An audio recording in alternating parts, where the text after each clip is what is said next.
নমস্কার, Surajit academy YouTube চ্যানেলে আপনাকে স্বাগত জানাই এবং যারা ফেসবুক থেকে দেখছেন আপনাদেরকেও স্বাগত জানাই। এই মুহূর্তে অত্যন্ত খুশির খবর, যা শুনলে আপনারা সত্যি আনন্দিত হবেন। বাংলা আবাস যোজনা এখন অতীত।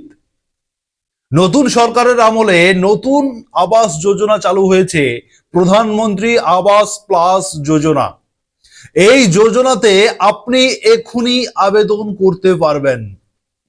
এই ভিডিওর মাধ্যমে আমি আপনাদেরকে জানাবো, যাদের বাড়িতে পাকা ছাদ নেই, বাড়িটা আপনার পাকা কিন্তু ছাদটা পাকা নয়, তাহলে আপনার বাড়িটা কাঁচা বাড়ি হিসেবে ধরে নেওয়া হবে।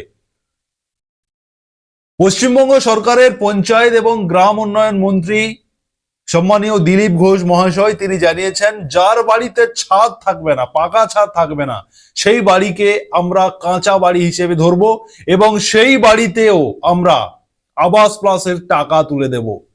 অতএব এই আবাস প্লাসের 3 লক্ষ টাকার যে অনুদান বাড়ি তৈরির জন্য, তার সার্ভে ইতিমধ্যে শুরু হয়েছে।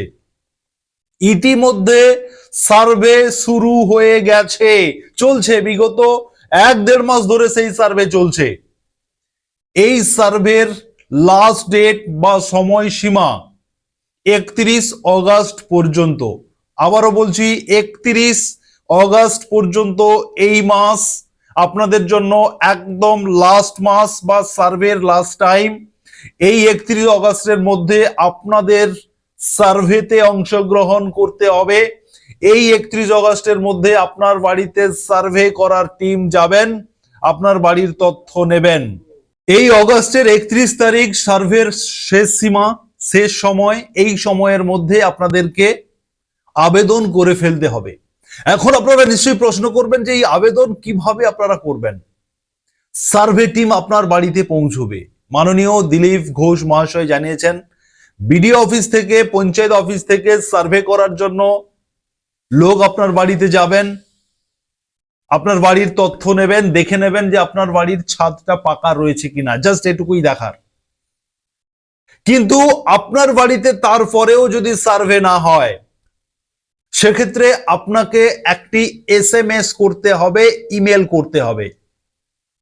জানাবো আপনাদেরকে মাননীয় আমাদের পঞ্চায়েত এবং গ্রাম উন্নয়ন মন্ত্রী দিলীপ ঘোষ মহাশয় তিনি কি জানিয়েছেন, আপনাদেরকে শোনাবো। দেখুন, আমি একটি বিজ্ঞপ্তি বলবো, আবাস প্লাসের জন্য বিজ্ঞপ্তি বলবো, যেটা দিলীপ ঘোষ মহাশয় প্রকাশ করেছেন। আপনারা শুনুন তিনি কি বলেছেন, আগে শুনে নিন, তারপরে আমি পুরো ডিটেলসে আরো কিছু ডিটেলস আপনাদেরকে বলবো, কিভাবে ইমেল করবেন, কি লিখতে হবে ইমেলে, সবটা বলে দেবো।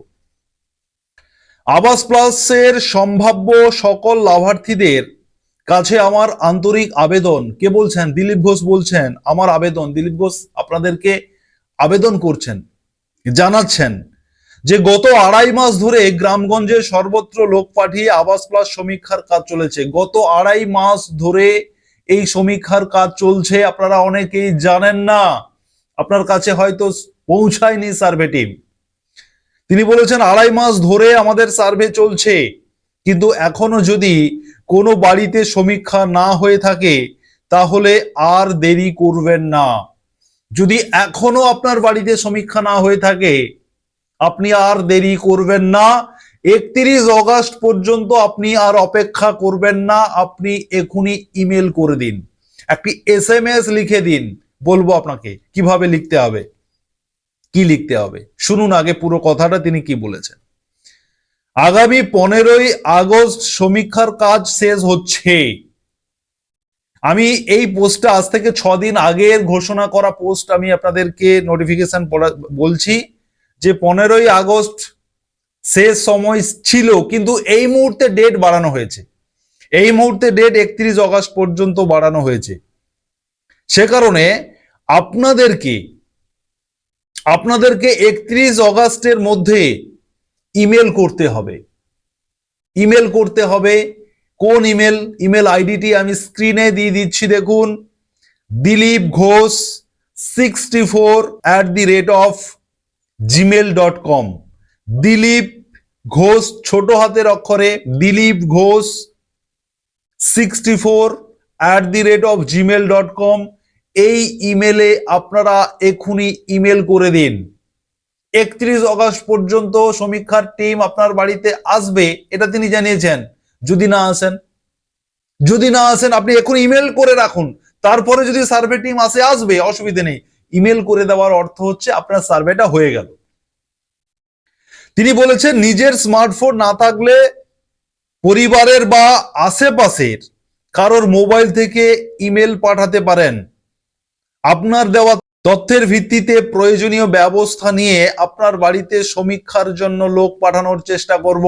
বলা হচ্ছে আপনার বাড়িতে আপনি যে ইমেলটা করবেন সেই ইমেলের ভিত্তিতে কিন্তু আপনার বাড়িতে লোক যাবে যদি আপনার সার্ভে না হয়ে থাকে।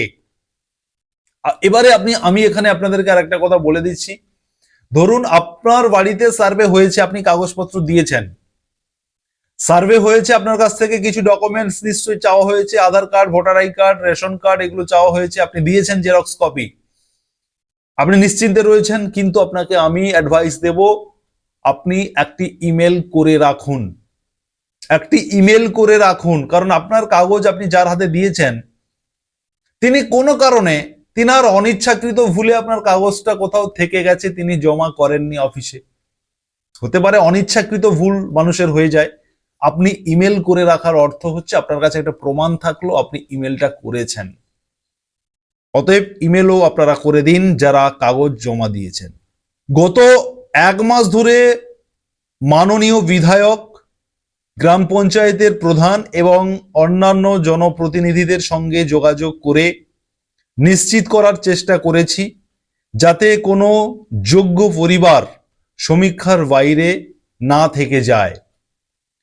তবু যদি কোথাও আমাদের কর্মীরা পৌঁছতে না পারেন তাহলে এটাই শেষবারের মতো আপনাদের কাছে নিজের থেকে এগিয়ে আসার আবেদন করছি। যদি আপনার বাড়িতে সমীক্ষার টিম না পৌঁছয় তাহলে শেষবারের মতো, মানে এই 31 আগস্টের মধ্যে আপনারা নিজে থেকে এগিয়ে আসুন সহযোগিতা করার জন্য, কারণ বাড়ি আপনাকে পেতে হবে।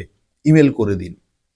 মনে রাখবেন 31 আগস্টের মধ্যে আপনাদেরকে এই সুযোগটা নিতে হবে। এই প্রতিবেদন যেটা আমি পড়ছি, মানে যে বিজ্ঞপ্তিটা পড়ছি, এটা 15 আগস্ট ছিল, আমি আবারও বলছি এক্সটেন্ড করে 31 আগস্ট করা হয়েছে, তাই আমি 31 আগস্ট কথাটা বললাম যে 31 আগস্টের মধ্যে কিন্তু আপনাকে নিশ্চিত করতে হবে যে আপনি বাড়ি পেতে চান কিনা। পশ্চিমবঙ্গ সরকারের পঞ্চায়েত ও গ্রাম উন্নয়ন দপ্তরের পক্ষ থেকে আমরা সর্বোচ্চ চেষ্টা করছি, কিন্তু এই উদ্যোগ সফল করতে আপনাদের সহযোগিতাও অত্যন্ত জরুরি। আপনার নিজের বাড়িতে সমীক্ষা না হয়ে থাকলে নিজেই তথ্য পাঠাতে পারেন। আর পাশাপাশি এমন কোনো পরিবার থাকলে যাদের বাড়িতে এখনো সমীক্ষা হয়নি তাদের তথ্য আপনি পাঠাতে সাহায্য করতে পারেন। অতএব দিলীপ ঘোষ মহাশয় যে ইমেল আইডিটি দিয়েছেন আমি আবারও স্ক্রিনে দিচ্ছি, এই ইমেল আইডিতে আপনারা ইমেল করুন। ধরুন পাশের কোনো বাড়ির কোনো মহিলা, কোনো ব্যক্তি বয়স্ক বা তাদের বাড়িতে স্মার্টফোন নেই, তিনি ইমেল ব্যাপারটা জানেন না, বোঝেন না, আপনি চাইলে যে কোনো একজন, এখন স্মার্টফোন দেখবেন অনেক ইয়াং জেনারেশন ইমেল বোঝেন, কোন একজন শিক্ষিত ছেলে মেয়েকে বলুন যে আমার হয়ে ইমেল করে দিতে হবে। আপনার নাম ঠিকানাটা পৌঁছলেই হবে, কার ইমেল থেকে যাচ্ছে সেটা বড় কথা নয়। কি লিখবেন ইমেলে? লিখতে হবে আপনার নিজের নাম লিখবেন। আমি পাশে স্ক্রিনে আপনাদেরকে দেখাচ্ছি কিভাবে ইমেলটা লিখবেন। দেখুন, আপনার নিজের নাম লিখবেন। 2 নম্বরে আপনার গ্রামের নাম লিখবেন। 3 নম্বরে আপনার পঞ্চায়েতের নাম লিখবেন। 4 নম্বরে আপনার ব্লক বিধানসভার নাম লিখবেন। 5 নম্বরে আপনার ডিস্ট্রিক্ট জেলার নাম লিখবেন। 6 নম্বরে আপনার মোবাইল নাম্বারটা লিখবেন, কারণ আপনার মোবাইলে ফোন করে সমীক্ষকরা আপনার বাড়িতে আসবেন। অবশ্যই আপনি আপনার মোবাইল নাম্বারটা দেবেন। এই কথাগুলো আপনি জাস্ট ইমেল করে দিন। আপনাকে অনেক কিছু ক্রাইটেরিয়া মেনে ইমেল লিখতে হবে না। আপনি যে একটা অ্যাপ্লিকেশন লিখবেন, মাননীয় মহাশয় আমার বাড়িতে ছাদ নেই, আমি আবেদন করতে চাই, ইত্যাদি ইত্যাদি, পারেন লিখুন, কিন্তু সবাই তো লিখতে পারবেন না। সেই কারণে মাননীয় দিলীপ ঘোষ মহাশয় বলেছেন শুধু আপনার নাম লিখে দিন, আপনার ঠিকানাটা লিখে দিন, আপনার পঞ্চায়েতের নাম লিখে দিন, আপনার মোবাইল নাম্বারটা দিয়ে দিন, দিয়ে আমাকে ইমেল করে দিন। আমি সেই ইমেলের ভিত্তিতে আপনার বাড়িতে সার্ভে টিম পাঠাবো, আপনার বাড়ির সার্ভে হবে এবং আপনার আবেদনও হয়ে গেল। সেই কারণে এই মুহূর্তে আপনাদের জন্য কিন্তু লাস্ট সুযোগ। আবার কবে আপনারা এই সুযোগ পাবেন তিনি বলেছেন যে আবার কি 5 বছর পরেই সার্ভে হবে কিনা সেটা তিনি নিজেও জানেন না, দিলীপ ঘোষ মহাশয় নিজেও জানেন না যে আবার 5 বছর পরে সার্ভে হবে কি 2 বছর পরে হবে।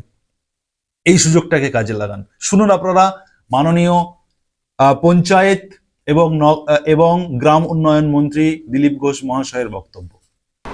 আমি সেই সমস্ত সম্ভাব্য লাভার্থীদেরকে আবেদন করছি যারা পাকা বাড়ি পেতে চান আবাস ক্লাসের মাধ্যমে। আমরা 2.5 মাস ধরে সার্ভে করছি গ্রামে গঞ্জে সব জায়গায় লোক পাঠিয়ে, কিন্তু তবু আমাদের মনে হচ্ছে যে এখনো কিছু লোকের বাড়িতে সার্ভে করতে লোক যায়নি। যারা যারা এরকম রয়ে গেছেন যার বাড়িতে এখন সার্ভে হলো না, তাদেরকে আমি আপিল করব 24 ঘন্টার মধ্যে আমরা যে নিচে ইমেল নম্বর দিয়েছি সেই ইমেলে নিজের নাম, নিজের গ্রামের নাম, গ্রাম পঞ্চায়েতের নাম এবং ব্লকের নাম লিখে পাঠিয়ে দিন। যার কাছে স্মার্টফোন নাই বা করতে পারছেন না, আশেপাশে কাউকে দিয়ে তার মোবাইল নম্বর থেকে এই ইমেলে মেল করে দিন আপনাদের নাম। আমরা আপনার বাড়িতে লোক পাঠিয়ে সার্ভে করে নেব, আপনি আর ঘর পাওয়ার উপযুক্ত হবেন।